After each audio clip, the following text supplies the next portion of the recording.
All right, welcome back, guys. Today we're going to be talking about these mag pouches right here. Now, I've made a few reviews of different mag pouches in the past, and these are made by Idogear. And I've done some reviews on Idogear specifically in the past as well, including the mag pouches that look kind of like this. And these are more of a harder plastic. The original ones I bought of these were made kind of a hard rubber. It wasn't plastic necessarily like these are, and their newer ones apparently are plastic, along with any kind of knockoff, companies that are making the same kind of thing. Which means these are a little bit more slick. So for example, whenever you put a mag in, it just comes out a little bit easier. There's not as much tension. Now you can tighten this to where there's more tension, and I still think there's adequate tension for most magazines. If you have, which I don't have one laying around here. Yeah, I do. So here's a Glock mag. Well, I think this one's actually a KCI, but yeah. So this is a more or less a Glock mag. It's polymer. So whenever you put this in there, there's actually a good amount of tension, and I would say it's pretty adequate. But if you're using, say, steel case magazines, like this one right here, this is the Canik. I think this was for a TP9 SA. I bought one of those back before they started coming out with 30,000 different versions. But even they, will have pretty good retention in these, but because it's a hard plastic, it doesn't have as much retention as something like these would. So I want to try to show you how fast you can draw from these. They have a good amount of tension. I would say a little bit more friction than the other Idogear, the kind of harder plastic ones. And apparently the other ones are all hard plastic. Now the ones I bought originally had kind of a rubber feel to it, kind of like these. But these are, I would say, significantly better, in my opinion, than the other Idogears. If you already have the other ones and they work fine, I mean, it's probably not worth buying new ones. But given the choice, I would pick these over the other ones. The rifle mag pouch has better tension as well. And you can tighten that tension as much as you want, but it's not too tight. It's still slick enough where you can pull it out pretty easily. And whenever I was running this with my MP5 magazines, it was the same type of draw. It was pretty smooth with metal mags as polymer mags, so for what it's worth. I like these pouches. They fold a little bit flatter than the other ones, and they're squishy, so whenever you lay in the prone, they don't dig into you as much. I like that better than the other Idogear ones, so that's nice.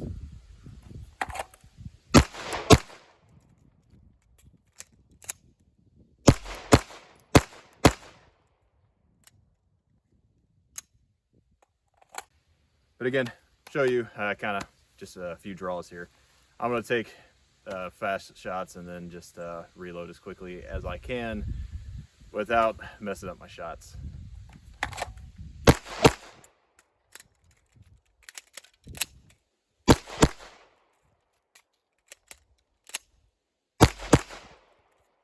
Alright, all my shots are in the 10. I'm only about, I don't know, maybe 5 yards, 7 yards, something like that away from the target right now. And I'm using basically your standard law enforcement qualification target.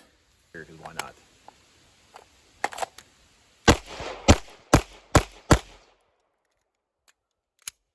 One of the bad habits I have is whenever I reload, you'll see it on camera, I'll go to push it in and I slap it again. Not the worst thing ever, but it's not really good, for speed, and then I'll rack it back. But if you ever watch whenever I reload, I'll do this, then I'll go back and rack it before I come back out, which you could argue is a training scar. I was taught that where I work for different types of reloads, so I mean, it is what it is. It's slower, but it also guarantees your mag whenever you push it in, if you don't put it in, all the way, it isn't just gonna go whoop and fall out, which is gonna be embarrassing. Which I've had that happen with rifles before. I haven't had it happen with the pistol because I always slap it, even when I try not to. Now these are actually made of kind of like it feels basically like a mixture between a synthetic leather and a rubber, and I don't know if that's just the texture that's on there or what, but if you're familiar with kind of those synthetic rubbery leathery type feeling things, like this is very similar to that. It's hard to describe, but it's more rubbery than leather, if that makes sense. But what that gives you is it gives you a little bit more retention because there's more friction whenever you go to insert a magazine into those mag pouches versus something like this. Now, again, I don't have any problems with these necessarily, but I will say that the design of these, as evidenced by this broken one here, the design of these over here is better than these overall. So if you have these, you're probably fine. You don't need to buy these. I mean, unless you want to set up a couple different rigs, you know, looking for an excuse to spend money, then sure, fine, go for it. But if you already have these, you probably don't need to buy those unless you're going to set up, you know, something specific. Now, one thing I will say is you notice this one comes in multicam. Those do not. They don't have multicam with those. I'm assuming just because of the rubber material, they can't. But, you know, you can see I think it's coyote and they're like OD green. It blends in just fine with pretty much everything. It's not that big of a deal. Go with whichever flavor you like. If it comes down to someone spotting you based on, you know, this not being camo, then you've probably done something wrong to begin with. Your uniform or belt or combat shirt or pants or whatever isn't a ghillie suit. All right, so again, it'll come down to personal choice on what you want. But one thing I will say about Idogear's, I guess, pouches in general. Now, this one is not made by Idogear. I don't remember which company made this one, but my Idogear ones are on another belt up there, and they, you know, are more like this, and they're kind of this flexible, almost rubbery material. Like you can see, this has some flex to it because it's kind of a mixture of rubber and plastic. Versus this one, I don't know if you can see this, that like this thing doesn't really flex at all. It's a much harder plastic. And because of that, it doesn't have as much retention as these earlier ones that were, you know, better. So if you have some of their early made ones that are that flexible material, I'd say you're golden. I wouldn't bother with these, especially since, you know, it's kind of got the camo pattern on there. But if you don't have these, then, you know, those would be a good option. Now, one thing I will say is the original Idogear ones, and this is true of whatever brand this is as well, they come with these MOLLE attachment kind of clip methods, which, you know, kind of look like this. And there's a name for these. I don't remember what they're called, but they are very flimsy. One of the things you'll have to do is whenever you're trying to take something on and off, it's really easy for this just to, whoop, there it goes. So one thing I did is once you get it clipped in place, I got a zip tie and zip tied it around the bottom all the way through this hole and then back through there again in order to prevent this from sliding down and it coming off. So you can do that, but also know these tabs, they're kind of a brittle plastic. Once they're on there, they're fine. They're not going to break. But whenever you're trying to, you know, flex it around, it's really easy to snap these off, especially if you're trying to put one of these on a belt, because these are designed for MOLLE. They're not really designed for belt. Now, I have them on a belt because they have kind of these little tabs. This one specifically doesn't have them as, you know, as some of the other ones do. But these don't hold as well on a belt, like a, you know, a duty belt, as the ones that are made for it will. So what I ended up doing, obviously I broke this one. So what I ended up doing was replacing those with a Tek Lok. And I think it's made by Blade Tech, if I remember, some combination of those words. But anyways, yeah, Blade Tech right there, Tek Lok. So I bought like a 5-pack of these and just threw them on everything. And these are significantly better. I like these a lot more than, you know, trying to use this style of basically MOLLE on a 2-inch belt. Now, granted, that belt over there, it's the, I think it's the Core Essentials battle belt that they make. I did a review on it somewhat recently. It has MOLLE kind of right there on the outside, so you could use the MOLLE attachments on there. Personally, I still would rather use something like this because I just feel it's a little bit more secure. Now, that said, you know, whenever you use something like this, the Velcro engagement on the inside is not going to be nearly as good. So one thing you can do is put some Velcro, just buy some Velcro and put some of the Velcro actually on top of this itself. So whenever this is up against your inner belt, you know, the Velcro from this will actually engage and kind of keep it from wiggling instead of just having this entire space where there's no Velcro. So that's something you can do. You don't have to, but, you know, depending on your belt setup, you may want to. Now, see, obviously these are the name brand, which are kind of expensive. I want to say they're around $10 a piece, something like that. I could be wrong. I think for a 5-pack, it's like $50, somewhere around there. Versus the Idogear, and to show you, there's a brand right there. It has some little other attachment methods that come in there, washers and screws and whatnot. So they come with a knockoff version of the Blade Tek Lok, and it works. It's not made as well.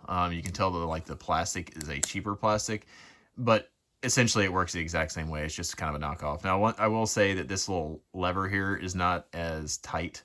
Like it does, it's just kind of a little loose. It could be stiffer, but other than that, I mean, it comes with it, so I can't complain. I would go ahead if you're unsure. I don't know if they make different versions that come with or without this, but if you have any doubt on what you want, go ahead and get the versions that come with this as well as the MOLLE attachment, because this still, I would say, is probably a better deal than, you know, spending $50 on 5 of these things, because again, it comes with it. So, and if you hate it, I mean, I guess you can buy these if you want down the future, but the whole goal is to save money. and I think these are good enough, if that makes sense. And if you're super worried about it, just put some duct tape on there, taping it in place once you get it where you want. It's not going to be a big issue. All right, so obviously I like these better because I have them on my actual go to war belt, whatever you want to call it. So I have these on there, and I think these are better, obviously, because I think they're a better design. They came out a little bit later. Now, if you look on here, hopefully you can see this. I'm going to hold them upside down, but you can tell on here they have a little bit different of a design.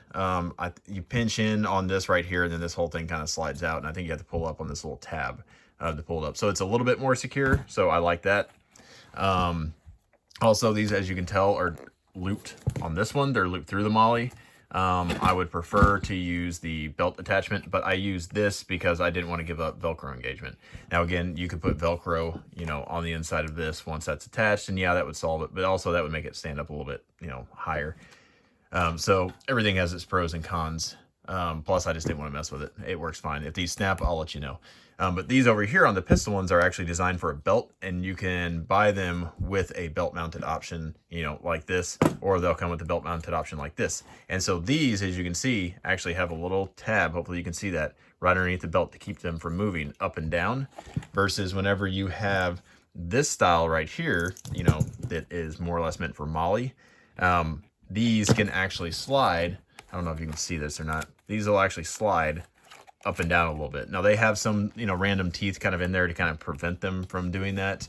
But just know they're going to move a little bit more because this belt is not full MOLLE all the way across the top of this like it's designed for. It's just a small section of MOLLE. So you're going to get some more movement, versus these are designed for a 2-inch belt, which means they're not going to slide around. Now they're also, like you can see, they'll slide from side to side. Once you have Velcro engagement, that's not really a big issue. You could also build this up right here, you know, this little spot with some additional Velcro, and then put some more of the hook Velcro on the other side to make it stand out to where it hooked and actually connected to the belt. Because this right here, you get engagement from about here on and probably about here on, but right next to it and then in between, there's really not any Velcro engagement to my inner belt because these kind of block it. And this isn't flexible enough to kind of stick in to my belt because it's doing this. So just know, with this style here, you're going to lose Velcro engagement. And even if you use this, you're going to lose Velcro engagement. Now, these are small enough where I could hook them through the MOLLE on the outside, and they would probably be fine. I might try that down the road. I haven't decided yet, but for now, they're not really moving. So I think it's fine. But I just wanted to show you, these are specifically designed for the belt. And I think that is a much better design than, you know, their previous iterations. Again, I'm going to do some one reload ones. Just so you can see the belt and everything else in action.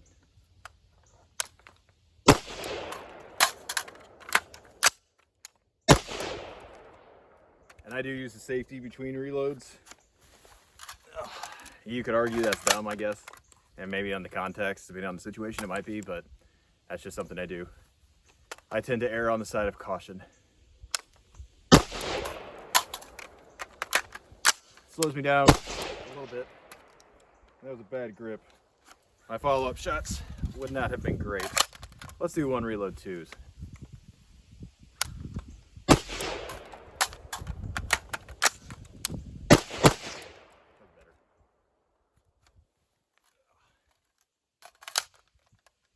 Alrighty, same thing.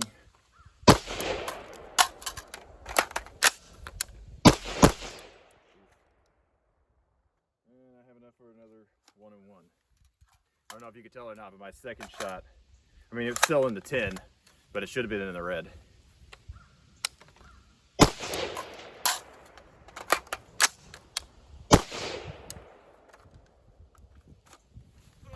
All right, let's reload. I'll show you a different angle. Again, I'm going to do some one reload, maybe 2 or 3s. I don't know, something like that. I'm going to work on actually getting my good grip after I reload, because I tend to reload and just kind of, you know, can just barely kind of hold the sucker instead of actually getting a good grip. So I'm going to work on that. But you can also see kind of how easy it is to draw from this pouch with this belt.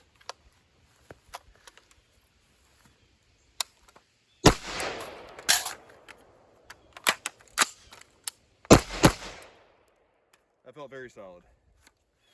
Ugh, and the shots were good too. All right. I don't know why I keep hitting the bolt release. I know there's around the chamber. All right.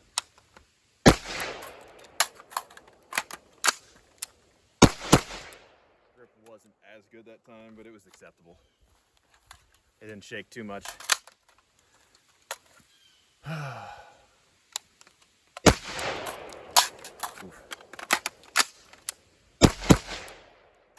was a little bit better. Not as good as the first time.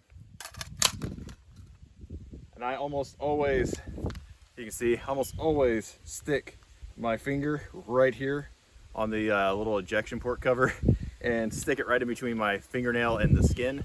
Oh, it hurts. Can't tell you how many times I've cut myself doing that. I think I would learn. I don't. Didn't use the safety that time. Which again, you might argue is the correct way. I don't know, you might be right. It is faster. I got one round left.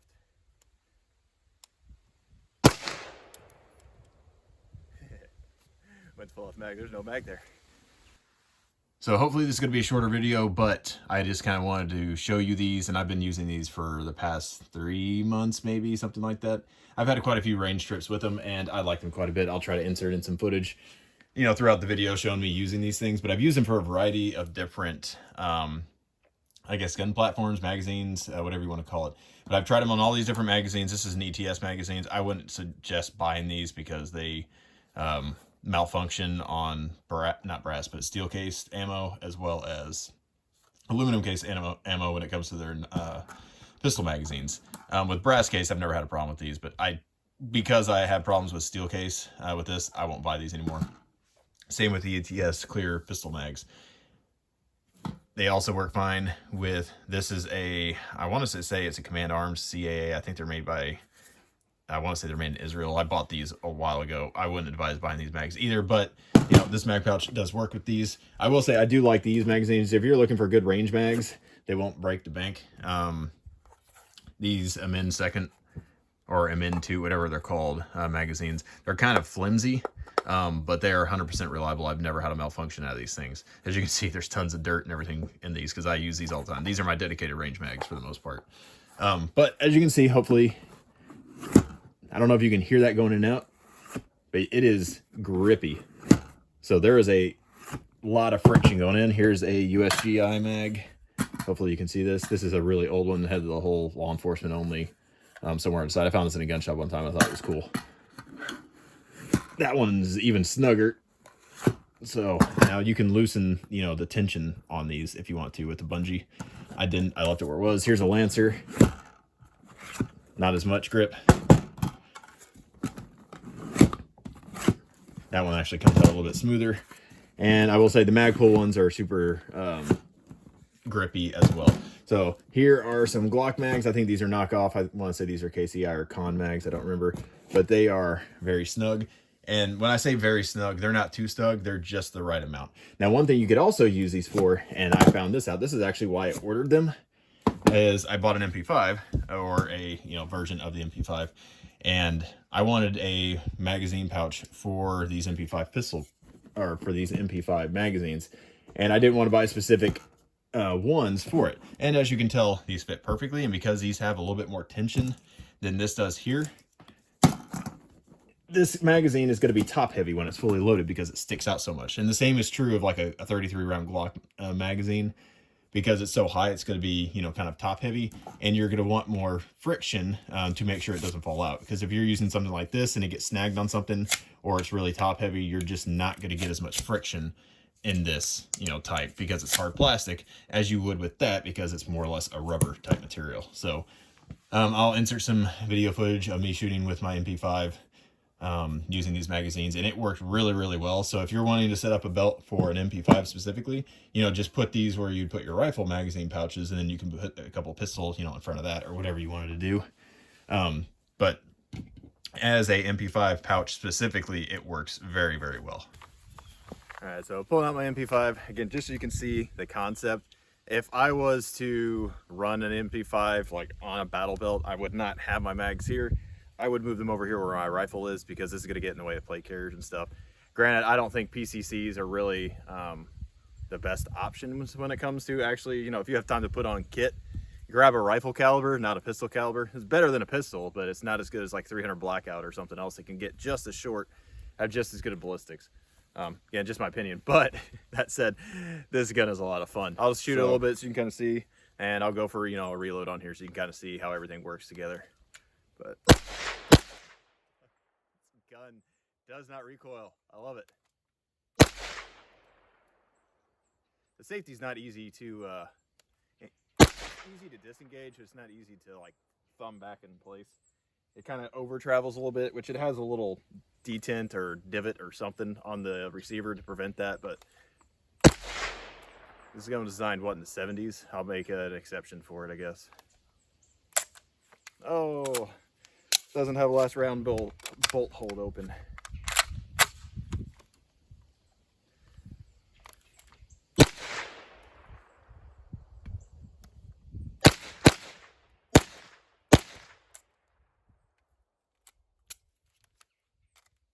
I find it easier kind of to rock it in. Now, whenever people talk about entering a full mag, that was weird. Aha, so. 7. Numbers.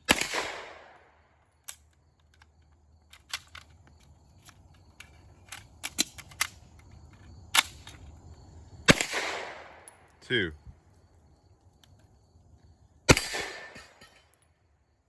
4. 7.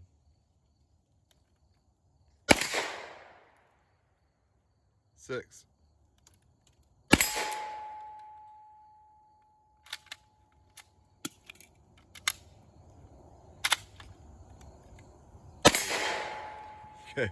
1 for good measure. 8. Well, he didn't fall over, so. And because some of you will want to see it, here is the metal mag. Some of y'all use guns, use metal mags.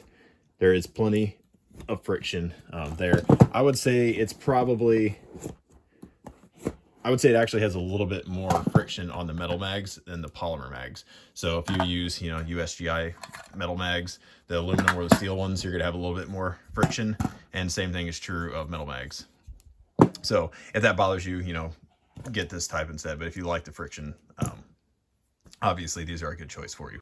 So hopefully I answered any questions y'all will have about these specifically. They do have little drainage holes in the bottom if I didn't show you that, so you know you're not gonna have to worry about water. And how these work is there's just basically a piece of plastic that goes all the way around like a big U shape, and then this, if you turn it sideways again, the material is more or less a big U shape on the other side, and then you just have these little bungee cords that you can tighten to give yourself more tension if needed. Again, I really like these, and they're not super expensive. I want to say whenever I bought them, they were around $15 a piece. I'll insert a link, you know, down below so you can find them on Amazon. But for the price, these I think are the best magazine pouches that I've used. Now you can spend, you know, $30, $35, whatever, like Taco mag pouches or whatever these are based off of. You can buy those for about double the price, but I don't have an issue with these, and I don't see any quality problems, except, you know, them using this kind of cheaper plastic for the tabs on the back. And these kind of use the same thing. It's kind of a, I would say this plastic is a little bit more durable than the other kind, but it's still a little bit more brittle than I would like to see. Now that said, I mean, it's plenty adequate. I've used these, well, the other Idogear pouches, these specifically, I've used these for, oh, let's see, 3, 4, 5 years, something like that, and they've worked fantastic. Again, this one broke because, well, I kind of broke it whenever I was trying to attach to something. This one's not even Idogear, so I've never actually broken one of the Idogear clips. But anyways, if y'all have any questions, let me know. I will try to answer all of the questions and comments and everything down below in the comment section. Give us a like and a subscribe. That really helps the channel. Anyways, hopefully y'all enjoy this video. If you have any suggestions, let me know. I'm going to try to make a video every week if I can. If not, it'll probably be every other week, but I've just been busy recently, and hopefully I can get a little bit more high quality content and more frequent content out there for you. So anyways, I hope y'all have a good one.